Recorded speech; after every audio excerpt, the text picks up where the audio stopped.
Souvent, on se prend la tête pour des choses qui ne valent même pas la peine. Des détails, des situations insignifiantes qui pourtant prennent toute la place dans ta tête. Aujourd'hui, on vit dans une époque stressante, toujours en train de penser, toujours en train de réagir. Et moi, je te dis, et si tu pouvais ralentir ? Et si au lieu d'écouter les discours ultra positifs qui te disent d'être heureux à tout moment, tu adoptais une approche totalement différente ? Et dans le livre qu'on va voir aujourd'hui, L'art subtil de s'en foutre de Mark Manson, l'auteur propose quelque chose de différent. Tu dois arrêter de te soucier de tout et choisir consciemment ce qui mérite vraiment ton attention. Parce qu'au fond, tu choisis déjà tes préoccupations. Et la question c'est, est-ce que ce sont les bonnes préoccupations ? Et dans ce résumé, tu vas voir pourquoi tu stresses pour rien, pourquoi tout ne mérite pas ton attention, comment décider enfin sur quoi te concentrer, et surtout ne pas se préoccuper de certaines choses. Ce n'est pas fuir, c'est choisir les choses qui t'intéressent. Et cette façon de voir le monde peut faire réellement la différence. Alors on résume ensemble le livre de Mark Manson, L'art subtil de s'en foutre. Allez, c'est parti!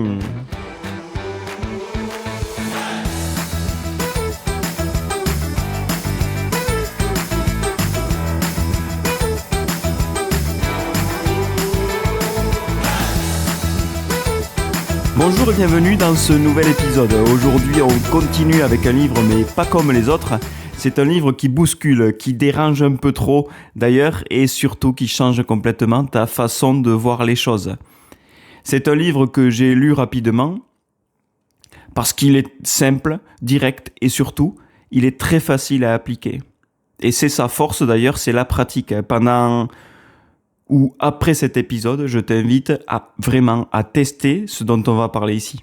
Il s'agit du livre L'art subtil de s'en foutre, écrit par Mark Manson. Ici, on ne va pas parler de motivation, on ne va pas te dire d'être positif tout le temps, mais ce que je vais te dire au contraire, c'est que on va parler de stress, de pression, de toutes ces choses pour lesquelles on se prend la tête, mais qui n'en valent vraiment pas la peine, on va le voir ensemble. Et l'idée centrale du livre, c'est la suivante, c'est que tu ne peux pas tout contrôler. On essaie parfois de tout contrôler dans la vie, mais tu peux choisir ce qui mérite ton attention au lieu de tout contrôler. Et c'est exactement ce que propose l'auteur ici, c'est arrêter de subir tes préoccupations que tu as et décider consciemment de ce que compte vraiment pour toi. Alors le livre est structuré en deux parties que j'ai moi-même divisées, La première partie porte sur les 4 premiers chapitres et la seconde sur 5 valeurs indispensables pour vivre une vie plus légère. Allez, on commence avec le chapitre 1. Et l'auteur démarre ce chapitre par l'exemple de l'écrivain qui est assez connu, Charles Bukowski, un écrivain américain du siècle passé qui est très connu pour ses romans qu'il a écrits. Et Mark Manson prend son exemple en fait, pour commencer ce livre et pour illustrer que le succès, il vient pas d'une volonté forte de gagner, mais que le succès vient de l'acceptation de ses propres échecs. Alors là, c'est complètement l'inverse de ce qu'on se dit d'habitude, mais on doit accepter nos échecs. Donc on va voir plus en détail ce qu'il veut dire ici. Mais Manson aussi, il va aborder dans ce chapitre la loi de l'effort inverse, qui veut dire que plus on cherche désespérément à être heureux ou positif, plus on renforce le sentiment de ce qui nous manque. Alors, pour l'exemple de Charles Bukowski, lui, pendant 30 ans, cet écrivain, il était un échec total. Il a été refusé par tous les éditeurs, il a été même fauché, sans argent, alcoolique, même méprisé par tout le monde, et pourtant, au bout de 30 ans, il devient un des écrivains les plus impactants du siècle passé, donc du XXe siècle. Bukowski n'a jamais essayé d'être quelqu'un d'autre. Ce qu'il a aidé à réussir, c'est qu'il n'a pas cherché à paraître plus intelligent que les autres ou à séduire les critiques, ou il n'a même pas essayé de réussir, mais il a juste écrit la vérité, sa propre vérité. Il a juste cherché à être authentique, lui-même. Et en étant soi-même, eh bien, qu'est-ce qui se passe ? Si nous, on est nous-mêmes, on évite le superflu, on évite de stresser puisqu'on sait à quoi s'attendre, on sait ce qu'on veut, on évite aussi les surprises et on sait qui est notre entourage. Notre entourage va correspondre à qui nous sommes. Notre entourage nous aime comme nous sommes, nos clients nous connaissent, nos collègues de travail nous supportent tels que nous sommes, bien que parfois c'est compliqué, peut-être, mais ils nous acceptent comme on est. On vit également une vie plus légère, et forcément si on n'a pas de stress et on est nous-mêmes, tout coule de source, tout est simple. Et c'est ça le principe clé à rechercher ici dans ce chapitre, c'est d'être nous-mêmes et ne pas chercher d'être quelqu'un d'autre. Par exemple, ce que tu pourrais faire, c'est au lieu, si tu es entrepreneur, au lieu de vouloir créer un business parfait, lance un projet imparfait, mais au moins quelque chose de concret qui te correspond à toi. Au lieu de te donner une image professionnelle qui réussit tout sans les échecs que tu subis, eh bien, partage publiquement tes erreurs. Ça, tu dois le faire. Et au lieu de cacher tes défauts que tu as, transforme ces défauts en signatures propres qui font de toi qui tu es. Ça, ce sont des signes d'authenticité. Parce que l'authenticité, en fait, c'est le plus important. Même plus important que réussir et d'être performant, je dirais. Et l'auteur, en fait, il va aborder ensuite un sujet tout aussi important, c'est la pensée positive. Et selon l'auteur, c'est un piège. Le monde va nous répéter tout le temps qu'on doit être positif, qu'on doit visualiser notre succès, qu'on peut tout avoir dans la vie. Mais en réalité, plus tu veux être heureux, selon Mark Manson, plus tu te rappelles que tu ne l'es pas. Vouloir être riche, par exemple, tu veux être riche, te rappelle peut-être que tu es pauvre, puisque tu veux plus, donc ton cerveau se concentre sur ce que tu n'as pas. Vouloir être beau, par exemple, te rappelle que tu as des complexes physiques qui te bloquent. Et c'est ça que veut nous dire Mark Manson ici, c'est que plus on veut quelque chose, plus on appelle au manque. Un exemple que tu pourras appliquer pour contrer tout ça, c'est arrêter des affirmations qui ne servent à rien. Par exemple, tu te dis « je suis incroyable ». Et ce qu'il nous dit Mark Manson, c'est que tu pourrais les remplacer par « je ne suis pas là où je veux, et c'est ok, mais je vais y arriver ». Ce que tu pourrais faire également, c'est limiter ton exposition aux réseaux sociaux, de type contenu vie parfaite, montrer exactement ce que les gens veulent voir, alors que toi, tu peux montrer ce qui ne va pas, tes problèmes, la face cachée de l'iceberg. Ne montre pas seulement ce qui fonctionne, montre aussi les problèmes, tout ce qui ne va pas. Nous sommes tous des humains. On fait tous des erreurs, alors il faudrait les montrer plutôt que de les cacher. On va parler maintenant d'un autre concept abordé dans ce chapitre, et c'est ce que Mark Manson appelle le cercle vicieux infernal.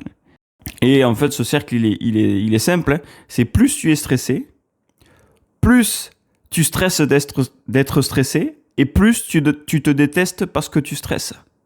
Ça, c'est la boucle infinie.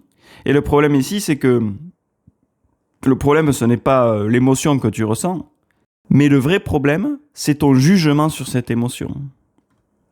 Par exemple, tu as raté un examen ou tu as raté cet entretien avec ce client, tu te sens nul après cet échec. Tu te poses la question pourquoi je suis comme ça ? Comment j'ai pu faire cette erreur ? Pour moi, ce n'est pas normal, je n'ai jamais fait cette erreur et pourtant, je me suis planté de bout en bout. La première chose qu'on fait, c'est se blâmer en nous-mêmes. Et ça, ce n'est pas bon. La nouvelle approche que je te conseille ici, c'est que tu te sens nul, ok, mais qu'est-ce que tu pourrais faire pour t'améliorer la prochaine fois ? Tu dois te dire que tu seras meilleur demain. Et à ce moment-là, tu coupes cette spirale. Tu acceptes ton échec comme il est. C'est du passé. Tu ne peux plus rien y faire. Par contre, tu peux influencer sur ce qui va se passer demain. J'ai été mauvais cette fois. Ok, ça arrive. Mais la prochaine fois, je vais réussir. Je serai meilleur. Je sais maintenant où sont mes erreurs. Donc, je peux les corriger. C'est ça qu'il faut voir. Alors, ce que l'on voit dans ce chapitre, c'est une loi que Manson appelle la loi de l'effort inverse. Plus tu veux quelque chose, plus tu ressens son absence, comme on le disait. Si on cherche à être heureux, ça va peut-être te rendre malheureux parce que tu n'es pas heureux. Chercher à être plus confiant te donne encore plus d'insécurité, mais le but, c'est d'accepter le négatif. Accepter ce qui s'est produit du positif, puisque tu sais ce qui s'est passé et tu veux toujours t'améliorer. Si tu es timide, eh bien, dis-le à tout le monde. Tu deviens plus naturel. Si tu détestes le sport, accepte l'effort de ce sport et progresse. Si tu stresses tous les jours, accepte de stresser parce que du coup, ce stress va diminuer. Parce que le progrès, pour s'améliorer, ça passe toujours par l'inconfort, par les échecs. Et on doit assumer cet effort et cet inconfort. Imagine que tu as rencontré quelqu'un qui te plaît ou alors même un client qui pourrait potentiellement être important pour ton entreprise et que tu changes et que tu échanges avec lui par message, avec cette personne, par SMS ou par mail ou sur réseaux sociaux, peu importe. Et là, tu te dis qu'il faut que ça marche, il faut que ce business fonctionne, il faut que cet échange fonctionne, il faut que je sois intéressant, il faut que cette personne m'aime. Mais le problème, c'est qu'en faisant ça, plus tu veux être aimé, plus tu deviens bizarre, et finalement, moins tu es toi-même, et plus c'est un risque. Qu'est-ce qui se passe concrètement? Tu réfléchis trop à chaque message que tu écris, tu relis tes messages 10 ou 20 fois avant de les envoyer, tu adaptes ta personnalité en fonction de la personnalité qui est en face, tu évites même d'être naturel, et le résultat, c'est que tu perds exactement ce qui a attiré cette personne vers toi. Ta spontanéité, ton authenticité. Et ça, c'est exactement ce qu'il faut éviter. Comme le dit Manson dans le livre, il faut s'en foutre. Mais ça veut pas dire être froid, être passif, éviter les conflits. Ça veut dire choisir ses combats. Premièrement, ça va être accepter d'être jugé pour qui on est. Si tu veux avancer, forcément tu seras critiqué. Exemple, tu peux poster du contenu sur les réseaux sociaux, même s'il est imparfait, tu seras, ou parfait même, tu seras critiqué. Si tu lances un projet, n'importe lequel, tu recevras toujours les doutes des autres personnes, de ton entourage surtout. Mais tu avances quand même, tu ne t'arrêtes pas. Le deuxième point qu'on va aborder ici, c'est la deuxième subtilité de s'en foutre, c'est avoir une vraie priorité. On s'en fout des choses qui ne nous importent pas. Si tu n'as rien d'important, tout devient important. C'est ça le problème. Donc, on doit se concentrer sur quelque chose. On doit éviter de se battre pour un détail inutile. Par exemple, si tu as 3 mois pour réaliser une tâche, eh bien, si tu n'y arrives pas, demande une prolongation du délai. Il n'y a pas mort d'homme, on est tous occupés, par exemple. Donc, on peut toujours demander un prolongement. Si on a un échec, si on n'arrive pas au délai demandé par ton entreprise. Par exemple, si tu t'énerves pour 10 centimes que la caissière de ton magasin préféré ne t'a pas rendu, eh bien cela ne sert à rien de t'énerver. Soit tu les oublies, soit tu vas les réclamer, mais sans t'énerver, ça ne sert à rien. Qu'est-ce qui est le plus important dans la vie? Eh bien c'est d'être heureux, c'est de vivre une vie libre, libre de stress, de choses inutiles, libre de pensées qui nous font stresser. Alors quand on va avoir des pensées néfastes, négatives pour nous, il faut relativiser et penser que le but dans la vie, c'est d'être heureux et pas de se prendre la tête à longueur de journée pour des choses qui n'en valent pas la peine. À quoi ça sert? Parce qu'il n'y a rien de plus grand que d'être heureux et en paix. Et être heureux, c'est chaque instant se dire « Est-ce que je fais les choses que j'ai envie de faire? Est-ce qu'aujourd'hui, à l'instant T, au moment où je marche dans la rue, je suis heureux ?» C'est la question qu'on devrait se poser à longueur de journée. Ce n'est pas un objectif qu'on atteint un jour, mais c'est quelque chose qui se fait tous les jours. La subtilité numéro 3 de s'en foutre, c'est choisir ce qui compte vraiment. Avec la maturité, avec l'âge qui passe, avec les connaissances, l'expérience que tu as acquises, tu filtres les choses. Tu gardes ta famille, tes amis, ta mission de vie, ta santé, et ce que tu jettes, c'est le regard des autres, les petites frustrations du quotidien, la validation sociale. Tout ça, il ne faut pas le garder. Faut pas garder rancœur avec quelqu'un. Faut pas s'énerver pour rien. Chaque semaine, ce que tu peux faire pour éviter de te prendre la tête pour tout, pose-toi cette question. Est-ce que ce problème que tu rencontres aura encore de l'importance dans un an? Oui ou non? Si c'est non, laisse tomber ce problème et ne te prends pas la tête dessus H24.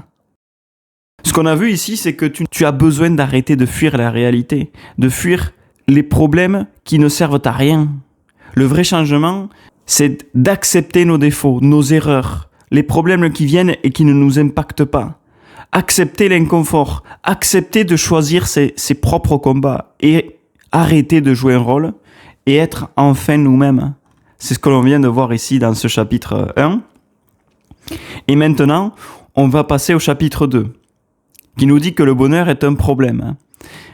Le bonheur, selon Mark Manson, ce n'est pas une équation à résoudre ou une destination finale, mais le résultat de l'action de résoudre des problèmes.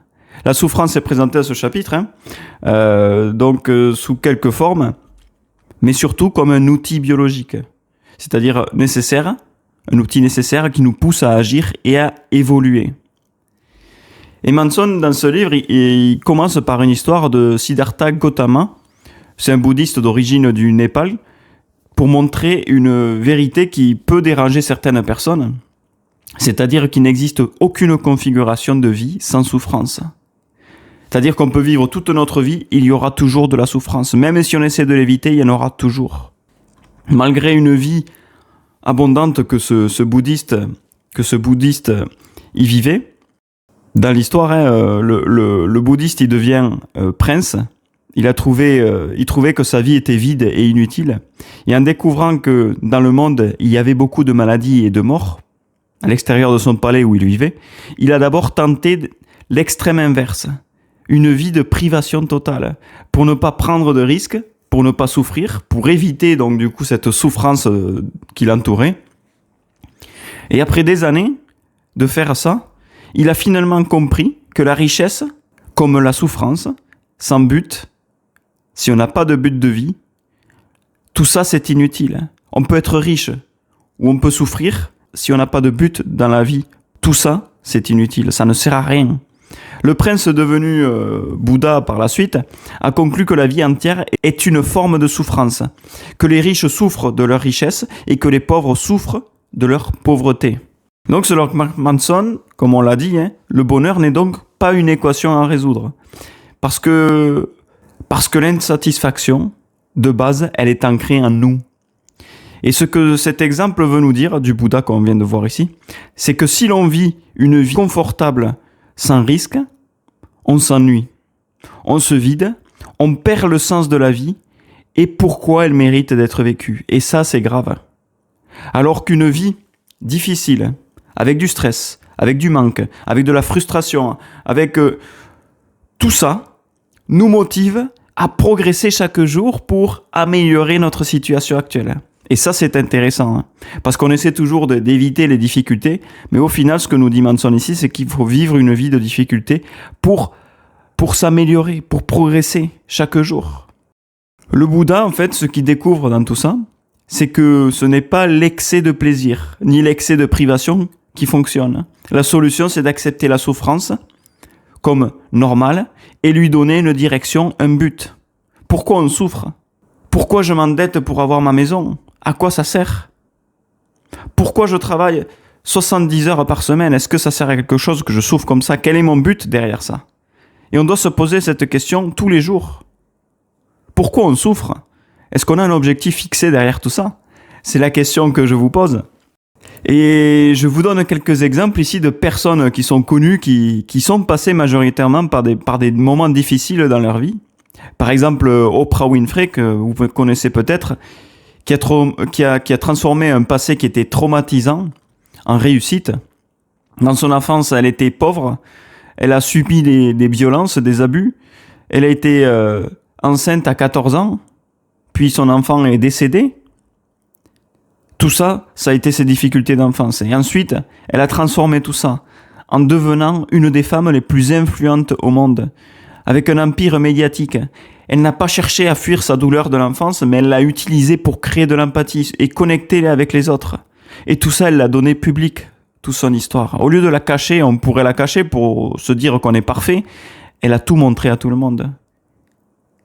Ce que tu peux faire ici, c'est que si tu as vécu des difficultés, eh bien, il faut en faire ta force. Parce que ton histoire que tu as vécue peut devenir un positionnement fort, d'authenticité et non pas de perfection. Un autre exemple que je peux te donner ici, c'est Steve Jobs, qui a été abandonné par sa propre famille à la naissance. Il a été aussi viré par sa propre entreprise Apple. Donc ce qu'il a fait, c'est qu'il est parti dans une autre entreprise et puis il est revenu chez Apple quelques années plus tard et il a créé l'iPhone, ce qui a été une révolution mondiale. La leçon ici qu'on peut voir, c'est que sur Steve Jobs, c'est que l'échec peut devenir ta renaissance, nécessaire pour réussir. Alors chaque échec, analyse-les, parce que ça peut devenir ta réussite. Et dans ce chapitre 2, l'auteur il parle aussi il imagine un super-héros qui s'appellerait Panda Parle-Cache, dont le pouvoir de cette personne, de ce super-héros, est de dire aux gens les vérités que l'on n'aime pas entendre, mais qui sont nécessaires pourtant. Et le message de ce personnage, c'est que les problèmes ne disparaissent jamais. Ils s'améliorent simplement ou sont remplacés par d'autres. Manson affirme ici qu'il ne faut pas espérer une vie sans problème, mais une vie remplie de bons problèmes. Et il y a des mauvais et des bons problèmes, et ça, il va falloir les définir. Et nos émotions, elles ont aussi un rôle là-dedans à jouer. C'est que les émotions que l'on ressent sont des signaux que l'on réussit ou que l'on échoue. Les émotions négatives sont un appel à l'action pour résoudre un problème que l'on a ignoré peut-être.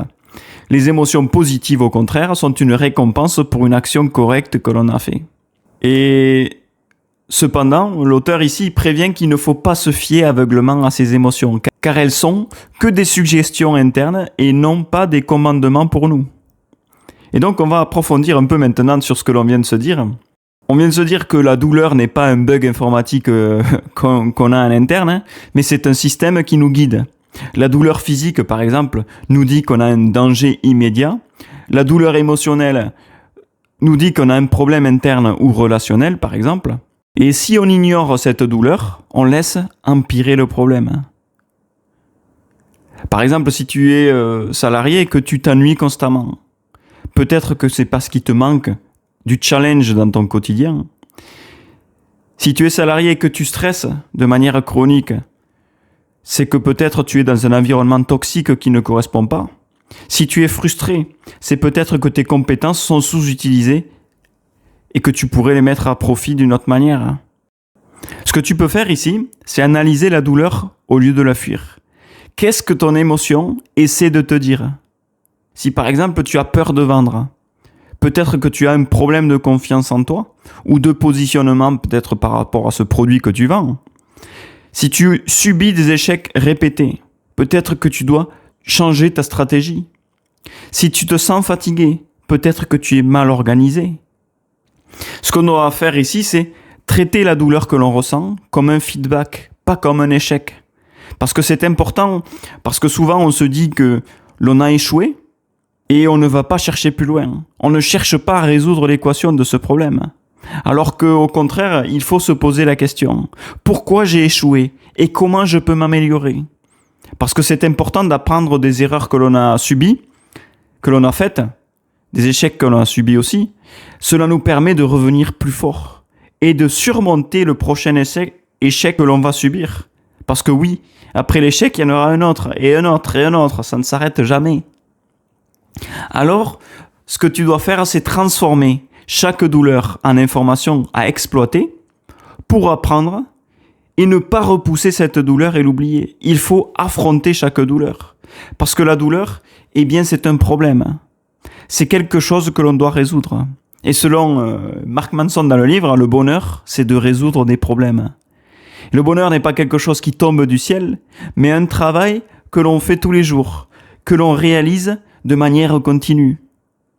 Pour être heureux, selon Mark Manson, il faut identifier les problèmes que l'on a envie d'avoir et de les solutionner. Et ça, c'est intéressant, parce qu'on peut choisir les problèmes que l'on a. Ils tombent pas sur nous, c'est nous qui les choisissons. L'échec face au bonheur survient généralement de deux manières. La première manière, c'est le déni, c'est-à-dire que on nie l'existence de ces problèmes. On veut les oublier, on veut même pas y penser. Ça, c'est un premier problème. C'est un premier échec, puisque si on fait comme s'il n'existait pas, un jour, ça va nous tomber dessus d'une manière qu'on ne pourra pas se relever peut-être.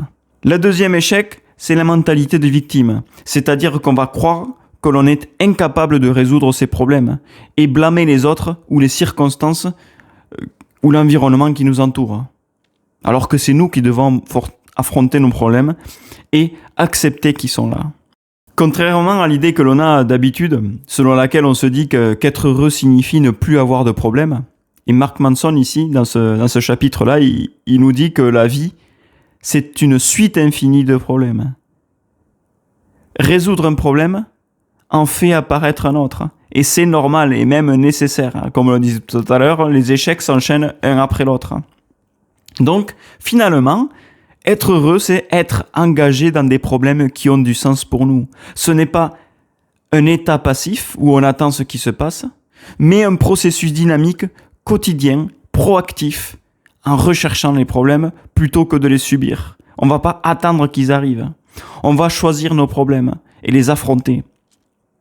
On ne choisit pas d'avoir des problèmes, mais on choisit lesquels on accepte d'avoir. Ça, c'est l'idée fondamentale ici. Par exemple, si tu veux être en forme, tu vas accepter la discipline, accepter l'effort, accepter la fatigue, accepter de se lever tôt pour faire cette session de sport. Si tu veux une relation profonde avec quelqu'un, tu vas accepter les conflits, accepter la vulnérabilité, accepter d'être dans ta zone de confort. Si tu veux réussir aussi, tu vas accepter l'échec et l'incertitude qui va avec. Parce que le bonheur, finalement, il vient de l'alignement entre ce que tu veux profondément faire, par exemple être en forme, avoir une relation profonde, et les difficultés que tu es prêt à assumer pour y arriver. Donc il ne faut pas éviter l'inconfort, il ne faut pas fuir la responsabilité que l'on a par rapport à un problème, parce que ça va nous engendrer de la frustration, de la stagnation, de la perte de contrôle. Il faut pas non plus adopter une mentalité de victime, ce n'est pas bon, parce que ça nous rend impuissants et on va blâmer les autres. Parce que si on ne met pas d'action par rapport à un problème, sans action, il n'y a pas de résolution de problème. Donc il n'y a pas de satisfaction et donc il n'y a pas de bonheur. Parce que le bonheur n'est pas un état, c'est un processus quotidien d'acceptation des problèmes et de résolution de problèmes. Et donc, il faut qu'on choisisse des problèmes qui nous font grandir et pas ceux qui nous détruisent. Alors, je vais rentrer un peu plus dans le détail. Si tu te dis que tout va bien, que la situation actuelle est bonne, alors que les problèmes te tombent dessus, eh bien déjà, c'est mauvais. Si tu repousses les décisions difficiles que tu dois prendre, tu accumules du stress invisible, tu subis de la douleur parce que tu ne veux pas accepter ce qui s'est passé. Si tu te dis que ce n'est pas de ta faute aussi, tu perds ton pouvoir d'action, tu restes bloqué et tu subis parce que tu rejettes la faute sur les autres. Alors tu ne peux pas tout contrôler, bien sûr, mais tu contrôles ta réponse face à ce qui t'arrive. La maîtrise de soi est super importante dans la gestion des problèmes que l'on a tous les jours. Et du stress aussi, la maîtrise du stress. Et je pense que d'ailleurs sur ce sujet, je vais rechercher des livres qui portent là-dessus pour te les résumer, si tu veux bien, dans un prochain épisode peut-être. Alors ce que j'ai envie de te dire ici, c'est que tu dois choisir ta souffrance et pas la subir. La question la plus importante pour définir ta vie n'est pas qu'est-ce que tu veux faire, car tout le monde veut faire des choses positives, mais la question réelle, c'est pour quelle souffrance es-tu prêt à en baver, à souffrir? Manson donne son propre exemple ici dans le livre. Il a longtemps rêvé d'être une star du rock, mais il a fini par réaliser qu'il aimait seulement l'image du résultat. Être sur scène, avoir des fans, gagner beaucoup d'argent. Sans vraiment aimer le processus difficile pour y arriver. Les répétitions quotidiennes, le transport, les longues heures de travail. 20 heures par jour peut-être des fois il pouvait travailler. Le transport du matériel, la pratique constante, le stress, la fatigue. Tout ça, il n'aimait pas le faire. Il n'aimait pas le processus, il aimait juste le résultat. Il en a conclu ici une règle. Nos combats conditionnent nos réussites. Ce qui veut dire que ce pourquoi tu te bats tous les jours va fortement influencer tes résultats à long terme. Et que la joie, être heureux, le bonheur, réside dans l'action même d'escalader la pente, dans le processus, comme l'on disait tout à l'heure d'ailleurs. La joie est dans ce que tu fais tous les jours, les actions répétées que tu as choisi de faire, dans le bonheur et dans la difficulté. Mark Manson ne voulait pas le combat, le processus qui allait avec le rêve. Et quel a été son résultat? Eh bien l'échec. On se dit souvent qu'on serait heureux quand on aura atteint le sommet, mais en réalité la satisfaction vient du fait de grimper, pas d'être arrivé en haut de la montagne, parce que résoudre un problème, ça crée du sens. progresser crée de la fierté en nous. On sent que l'on a accompli quelque chose. Et persévérer crée de l'estime de soi, ce qui va nous aider à résoudre des problèmes encore plus grands et à continuer à progresser. Parce que une fois qu'on est arrivé au sommet, eh bien on va pas rester longtemps au sommet. C'est temporaire. Hein. Par contre, le processus que tu as fait pour arriver jusque-là, lui, il reste gravé en toi toute ta vie. Alors, au lieu de te demander quel métier me rendrait heureux, demande-toi plutôt quel type de difficulté suis-je prêt à affronter tous les jours, à vivre tous les jours. Au lieu de te dire par exemple que tu veux réussir, demande-toi si tu es prêt à échouer, recommencer, échouer, recommencer et être jugé surtout. Parce que tes combats quotidiens vont déterminer ta trajectoire et tes résultats à long terme. Et donc, ta capacité à accepter la difficulté va déterminer ta réussite. J'espère que tu as compris, bon, je l'ai répété, mais c'est bien de répéter aussi plusieurs fois les concepts pour bien les ancrer en nous. Maintenant, on va passer au chapitre 3, donc, qui porte sur nous, de se dire qu'on n'a rien d'extraordinaire, accepter que l'on n'est pas extraordinaire. Et dans ce chapitre, l'auteur il va critiquer le mouvement de l'estime de soi, qui pousse chacun à croire que l'on est exceptionnel sans avoir vraiment de raison valable. Et Manson il explique également ici que la plupart d'entre nous, on est moyen. Dans la majorité des domaines, on n'est pas bon. Et que l'acceptation de notre niveau moyen, et même médiocre parfois, elle est libératrice. Et même d'accepter d'être moyen permet de s'améliorer réellement. C'est ce que nous dit Mark Manson ici. C'est que si on se sent moyen, il faut l'accepter. Alors comme ça, accepter d'être médiocre ne semble pas forcément la bonne solution, mais vous allez voir que ce que veut dire Mark Manson ici est assez intéressant. Et l'auteur, il commence aussi par un exemple dans ce livre, c'est l'exemple de Jimmy, un homme qui se croit génial, persuadé d'être un futur milliardaire, ou un génie même incompris de la société, un génie caché. Et en réalité, Jimmy, c'est quelqu'un qui vit au crochet de ses proches. Il fuit même les échecs parce qu'il est toujours positif dans la vie. Alors, il souhaite éviter les problèmes parce qu'il a envie de grandeur sans vouloir payer le prix, le processus. Jimmy, ici, il illustre bien donc le danger d'avoir une image de soi déconnectée de la réalité, des efforts fournis. Parce que Mark Manson, il nous dit ici que il faut être réaliste avec soi-même, avec qui on est. Mark Manson s'attaque ici à un pilier du développement personnel qui est fondamental. C'est l'idée que renforcer l'estime de soi suffit à rendre les gens heureux et équilibrés. Et pour Mark Manson, en fait, cette idée, elle est fausse. C'est une idée qui est née de bonne intention. Dans les années 70, on commençait à affirmer que le manque d'estime de soi serait à l'origine de nombreux problèmes. D'échecs scolaires, de délinquance, de dépression, bref, de tout ça. Donc, le résultat de cette analyse, c'était d'augmenter son estime de soi, améliorerait la société. Alors l'intention est louable, parce que si on se sent meilleur, si on augmente notre estime de soi, c'est positif peut-être.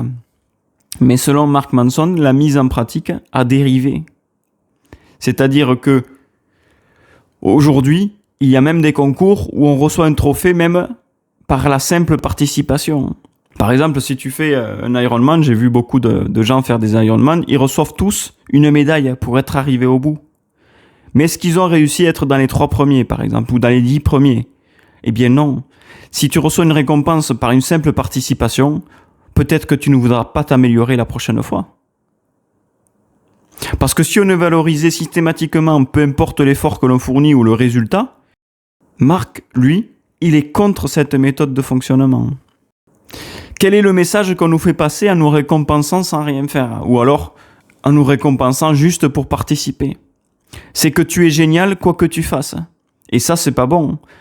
Ça ne va pas nous pousser à nous améliorer pour avoir une récompense plus grande. C'est ce que je disais juste à l'instant.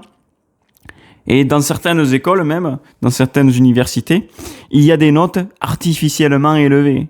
Parce qu'en fait, ils ont peut-être des mauvais résultats au bac, par exemple, et ils veulent que les élèves ils réussissent. Par contre, c'est un problème, parce qu'on évite l'échec, pour protéger les enfants peut-être, je ne sais pas.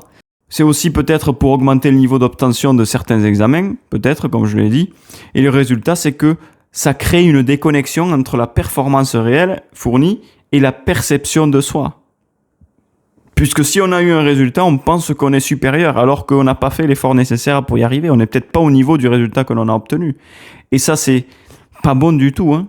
On se dit souvent que tout le monde est spécial, tout le monde peut y arriver, tout le monde mérite le succès. Et le problème, c'est que si tout le monde est exceptionnel, que si tout le monde peut y arriver, alors personne n'est vraiment exceptionnel et personne n'a réussi mieux qu'un autre. Alors l'estime de soi doit être une conséquence de ce que l'on a accompli et non un point de départ. Parce que quand on nous donne de la valeur sans effort, sans progression, sans confrontation du réel, sans affronter les problèmes, on crée une illusion de la valeur. Et cette illusion, eh bien, on va voir qu'elle ne dure pas dans le temps. Pourquoi elle ne dure pas dans le temps ? Parce que l'on n'a pas fait le dur chemin pour y arriver, la dure labeur pour arriver à cette valeur que l'on a atteint. C'est ça la vraie récompense, c'est le chemin accompli, le processus dur, très difficile, pour arriver au résultat. Et Mark Manson, il illustre cela avec le profil de Jimmy que l'on a vu tout à l'heure. Parce que Jimmy se sentait spécial, important. Il pense mériter le succès, mais il n'a pas développé les compétences ou la résilience nécessaire pour y arriver. Et quand la réalité le rattrape, un jour, il subit des échecs professionnels, il a des relations compliquées, il a des frustrations intenses, parce que le monde ne confirme pas l'image qu'il a de lui-même. Alors, qu'est-ce qu'on peut se dire ici ? C'est que plus on cherche à se convaincre nous-mêmes qu'on est génial, sans prouver réellement que l'on est génial, plus on devient alors dépendant de la validation extérieure, plus on évite les situations qui pourraient contredire notre image, plus on devient fragile face à l'échec, et plus on a peur de l'échec. Et la vraie alternative, selon Mark Manson, c'est qu'il faut inverser cette logique. La mauvaise approche serait d'arrêter de se dire que, par exemple, je suis formidable, donc je mérite de réussir. Ça, il faut arrêter de se le dire. Par contre, une approche plus saine serait de se dire « Je fais les choses difficiles tous les jours. Je progresse, donc je développe une estime de moi réelle et vraie, complètement vraie, authentique. » Il ne faut pas être égocentrique. Et l'égocentrisme, il a deux visages qui sont opposés mais profondément identiques. Par exemple, si tu te dis que tu es spécial, tu te dis que tes problèmes, ta vie, ta personne est unique et que tu mérites un traitement spécial, c'est que tu prétends à une vie meilleure. Bon, c'est pas mauvais en soi, hein. Mais ce qui n'est pas bon, c'est le complexe de supériorité. Te dire que tu es exceptionnel parce que tu mérites plus que les autres. Et ça, ce n'est pas bon. Parce que tu te sens au-dessus des autres, tu méprises les autres, tu juges les autres, tu refuses même la critique. Mais derrière cette posture qui est négative, il y a souvent de la fragilité. Tu as peur, peut-être, de ne pas être à la hauteur. C'est ce qui nous amène au concept suivant, qui est le complexe d'infériorité. On vient de voir le complexe de supériorité. Là, ici, on parle maintenant de victimisation, hein, parce que tu te dis parfois que tu es nul, donc la vie te doit quelque chose. Ça, c'est encore autre chose. Ici, la personne, si tu te dis ça, tu vas te dévaloriser constamment, tu vas te comparer aux autres, ou tu vas te voir comme une victime. Mais si tu penses comme ça, tu restes centré sur toi-même. Comme sur la partie supériorité de tout à l'heure, le complexe de supériorité, tu étais égocentré. Et là, sur la partie d'infériorité, tu te sens aussi égocentré. Parce que tu te dis que personne ne souffre comme toi, que ta situation est pire que toutes les autres. Et ces deux complexes que l'on vient de voir, en fait, ces deux attitudes, elles semblent opposées complètement, hein. Mais l'une dit que tu es meilleur que tout le monde, l'autre dit que tu es pire que tout le monde. Et dans les deux cas, on se place au centre de tout. C'est une forme d'égocentrisme dans les deux sens. Et ce n'est pas bon du tout. Ici, Marc, il nous partage son propre passé, hein, d'adolescent rebelle qui a subi beaucoup de problèmes. Il a été arrêté pour possession de drogue à l'école. Et cet événement, il en a enchaîné d'autres. Bien qu'il ait nié tous les faits avec force, il disait que ce n'était pas vrai, qu'il n'a pas possédé de drogue, etc. Quelques jours après, la drogue a été découverte dans un compartiment secret de son sac à dos. Et là, ça a été difficile pour lui. Les conséquences, elles ont été très sévères et immédiates. Il a été menotté, amené par la police. Il a été renvoyé de son collège. Même ses parents l'ont privé de sortie. Et sa mère a même jeté tous ses objets qu'il possédait. Ce qu'il a vécu comme une véritable choc dans sa vie. Son père l'a même forcé à faire des papiers pour son entreprise. Alors qu'il était tout jeune. Et pour compenser ce qu'il a subi, il s'est lui-même pris la tête pendant des années. Il a cherché une validation constante, notamment à travers ses relations avec les femmes. Et un jour, il a pris conscience qu'il se prenait la tête pour rien. Qu'il y a beaucoup de personnes qui ont subi les problèmes qu'il avait subis. Il a compris qu'en fait, pendant des années, il s'est pris la tête là-dessus. Il était égocentré sur lui-même. Que ce soit sur une forme de complexe de supériorité ou d'infériorité, il n'était qu'une face d'une même pièce, il était lui-même. Le problème, c'est qu'il se prenait la tête pour rien. Le passé est passé. Maintenant, il faut voir vers l'avenir. Il a fini par réaliser que les problèmes qu'il avait, il n'avait rien d'extraordinaire et que des millions de personnes ont déjà vécu cette situation. Et donc, il a accepté sa propre vie comme une banalité, ce qu'il avait vécu pour aller de l'avant. Et donc, où je veux en venir ici? Je veux en venir ici au fait que dans la vie de tous les jours, on voit souvent des succès spectaculaires, des vies parfaites, des histoires extrêmes. Et on pense que notre vie est insuffisante, que l'on est moyen, et que c'est honteux de ne pas faire ce que d'autres personnes font. Moi, j'ai envie de te dire qu'il ne faut pas se surévaluer, qu'il ne faut pas se dire qu'on peut être meilleur que les autres, qu'il ne faut pas se dévaloriser non plus, qu'il ne faut pas se dire que l'on est nul comparé aux autres. Il ne faut pas se comparer aux autres parce que dans les deux cas, on est frustré. Et ça, c'est ce que l'on veut éviter. On doit accepter d'être tel qu'on est. Et c'est là qu'on doit accepter d'être moyen, qu'on doit accepter d'être médiocre. On ne doit pas se résigner, mais on doit se libérer. Pourquoi on doit se libérer? Parce que tu n'as plus besoin de prouver que tu es spécial si tu es libre, si tu t'acceptes tel que tu es. Tu peux te concentrer sur ce que compte vraiment pour toi.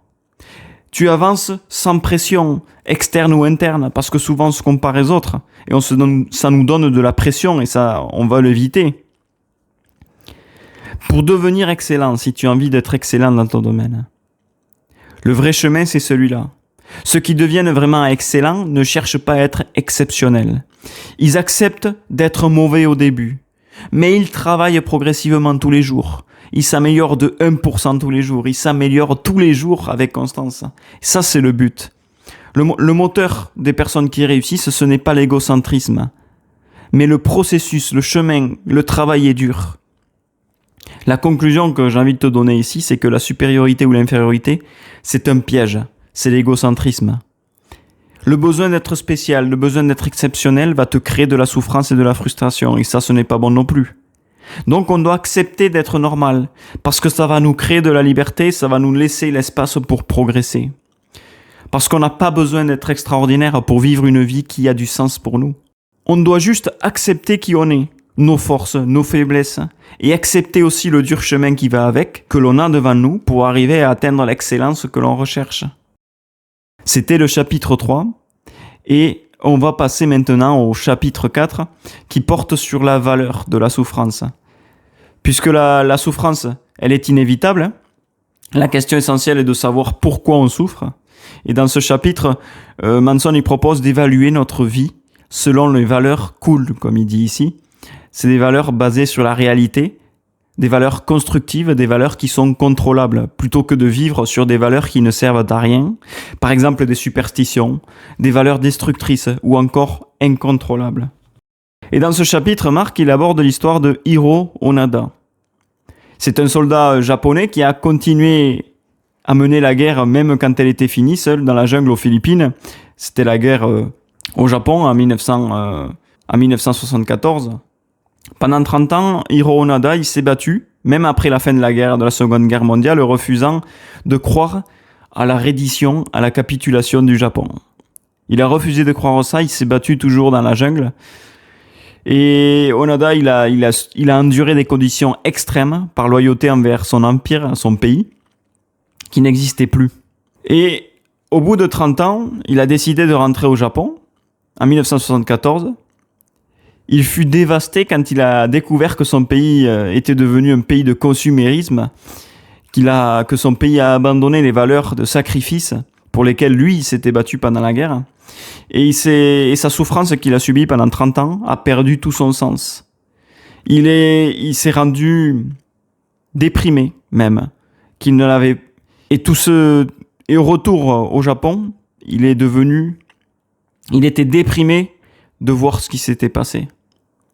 Cette prise de conscience, en fait, qu'il avait perdu 30 ans de sa vie pour rien, parce que son pays avait perdu ses valeurs qu'il avait lui toujours. Et tout ça l'a impacté profondément, parce qu'il avait beaucoup souffert pour rien. Il avait gâché au passage ses 30 ans de vie. Alors en 1980, il s'est rendu compte que tout ça ne servait à rien, et il est même parti de son pays qu'il aimait. Alors cette histoire de Hiro Onoda, elle nous permet de nous remettre en question, de prendre conscience de ce que l'on fait tous les jours, de prendre conscience de qui on est, de se poser des questions sur ce que l'on ressent tous les jours. En quelque sorte de faire une introspection avant que cela ne soit trop tard et que l'on perde comme Hiro Onoda 30 ans de vie. Donc, Mark Manson, par rapport à cette histoire, il nous donne 3 questions qui correspondent à 3 couches d'un oignon. C'est ce qu'il nous propose dans le livre, les 3 couches de l'oignon. Et on va voir ces 3 couches une par une. L'oignon de la conscience de soi, en fait, il appelle ça. L'auteur compare en fait la connaissance de soi à un oignon composé de 3 couches successives. La première couche, c'est la compréhension des émotions. Et là, c'est identifier simplement ce que l'on ressent. Par exemple, à un moment donné, tu ressens de la joie, eh bien, ressens-le profondément. Si tu sens que tu as des larmes qui coulent, est-ce que c'est de la tristesse ou de la joie? Ou est-ce que c'est de la colère? C'est ce que l'on va voir ici. Et la seconde couche, c'est la capacité à se demander pourquoi. C'est comprendre l'origine de ces émotions. Pourquoi je suis en colère? Pourquoi je suis triste? Pourquoi je suis heureux? La troisième couche, c'est les valeurs personnelles. C'est la couche la plus profonde. Elle consiste à se demander selon quels critères est-ce que je me juge et selon quels critères je juge les autres. C'est nos valeurs, en fait, qui vont définir la nature des problèmes que l'on a. Et on va rentrer dans le détail de chacune de ces couches maintenant. La première couche, donc, c'est comprendre ses émotions. Il s'agit simplement de savoir, est-ce que tu es en colère? Est-ce que tu es frustré? Est-ce que tu es triste? Est-ce que tu es anxieux? Alors cela paraît simple, mais beaucoup de gens confondent leurs émotions. Même certaines personnes fuient leurs émotions par peur. Même certaines personnes vont cacher ces émotions. Par exemple, si tu es en colère, tu vas montrer de la tristesse. Si tu as de l'humour, tu vas ressentir du malaise. Sans cette étape, tu subis tes émotions au lieu de les comprendre. Alors on doit accepter nos émotions plutôt que de les éviter, parce que c'est essentiel dans toute situation de savoir comment on se ressent à tout moment. Si tu te sens stressé, par exemple, en colère, surmené, fatigué, tu dois réaliser ces émotions pour ensuite les analyser et comprendre pourquoi tu ressens ces émotions avec la seconde couche. On doit apprendre à se connaître pour progresser. Donc la deuxième couche, c'est comprendre pourquoi. Une fois qu'on a identifié l'émotion, pourquoi je ressens cette émotion?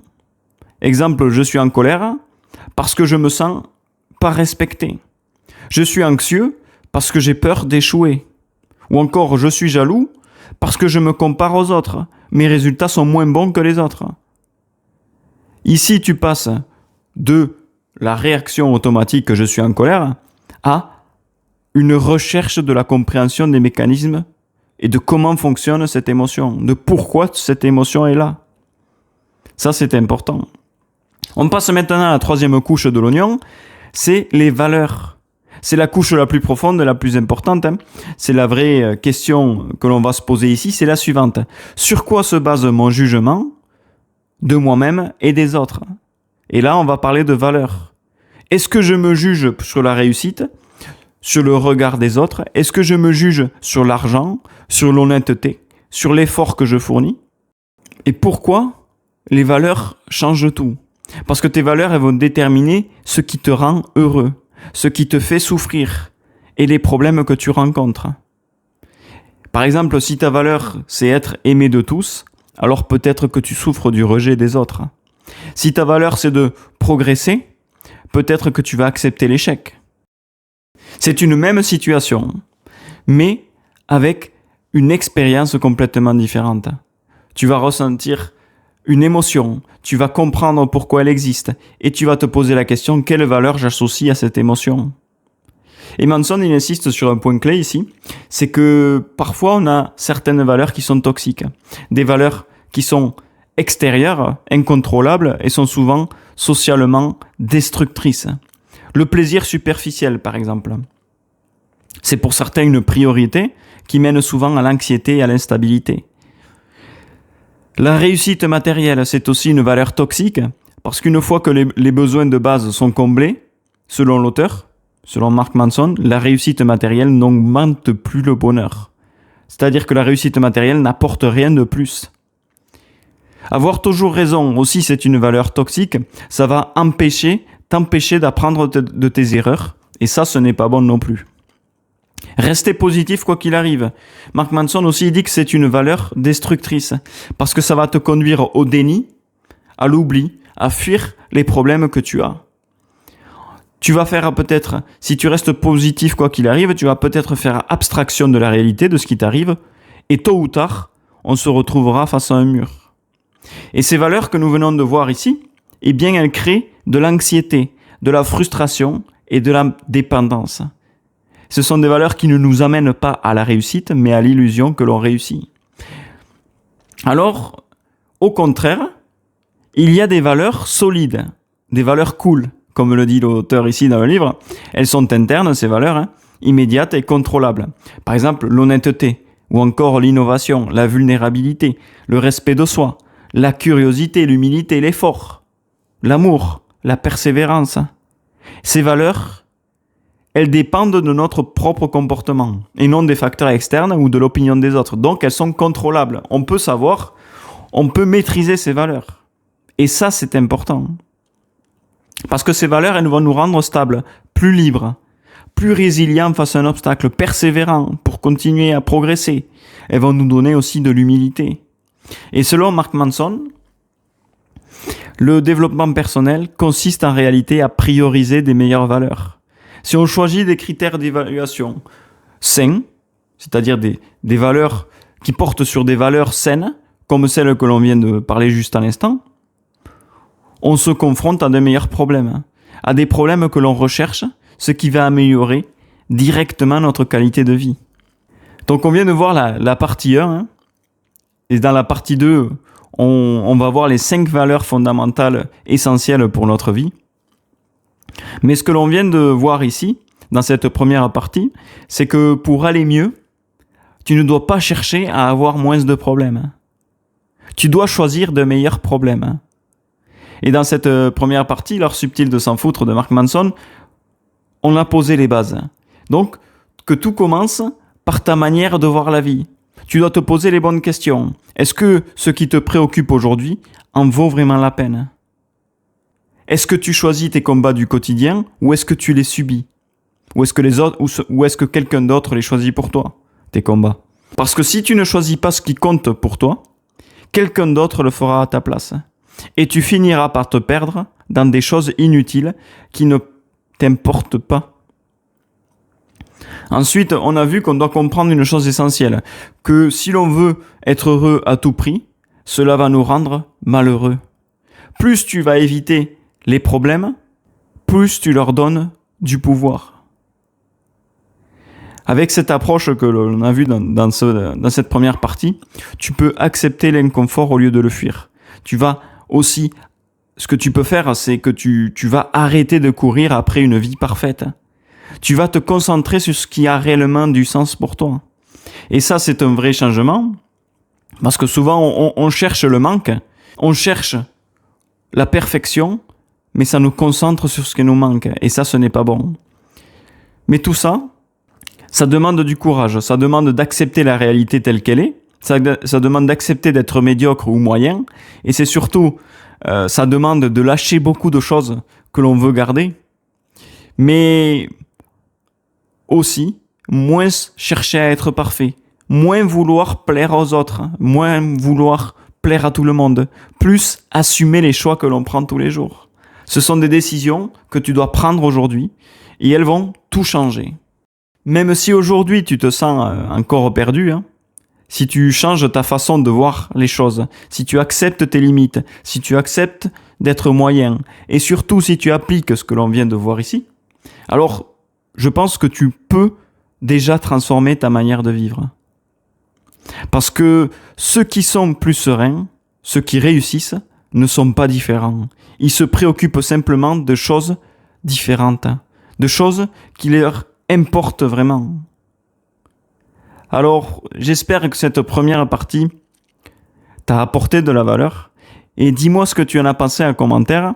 Et surtout, ce que tu vas appliquer dès maintenant.